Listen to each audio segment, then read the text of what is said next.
think another important bit was the bit that Damien said about manufacturing and what's happening there, and the change from Asia into Central Eastern Europe. If we look at the FDIs, which we didn't, but the FDIs are going up enormously. If you look at Hungary, for example, Hungary's FDI is going substantially. In the last quarter, it was 4 times as big as the first quarter of 2012. It's well above the Czech Republic. So there's a lot of manufacturing that is actually starting to go into places like this, into Hungary and Romania, cheap workforce, etc., and all this offshoring, etc. So that's happening, and I think what will happen then is, in effect, you've got about 18 months there. You get then the suppliers who are coming around them, the car manufacturers, building the windscreens and the windscreen wipers and all of these bits, and they all start to plug around, which will also improve will expand the logistics market again. So I think we need to be watching the FDIs in these countries, because I think there's a lot of negative stuff that's coming out on Hungary, and it's particularly because of the political side.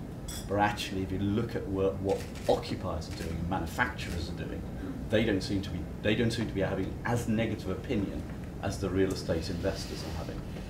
So say that's because it depends on your timeline. Yeah. No. You can only. People make a decision, whether that's a decision to go to the shops and buy milk or order on the internet, based on timeline. If I want to get milk in the next 10 minutes, I'm going to go to a shop. I'm not going to order on the internet because it will probably come tomorrow. So the same thing happens with real estate investment. If you're a manufacturer looking to set up a base for 20, 25 years, a short-term political issue isn't your concern.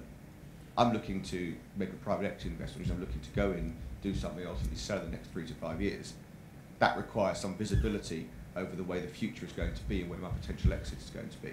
I'm looking to get in and get out. So therefore, the short-term political situation has a direct impact on my investment. If I'm looking to create a cheap manufacturing base, yeah. Very much. If you're a short-termist in terms of investor, then yeah, you need to do that. Yeah. If you're actually more of a long-termist and actually say, okay, I'll take a 10-year view on this, then actually Romania and Hungary, exactly as Tim said, these are the times to get in because the pricing is just so cheap. And the opportunities are so much there. And if I don't want to digress the conversation to Western Europe and country risk, but a lot of investors are saying France has country risk, right? So it's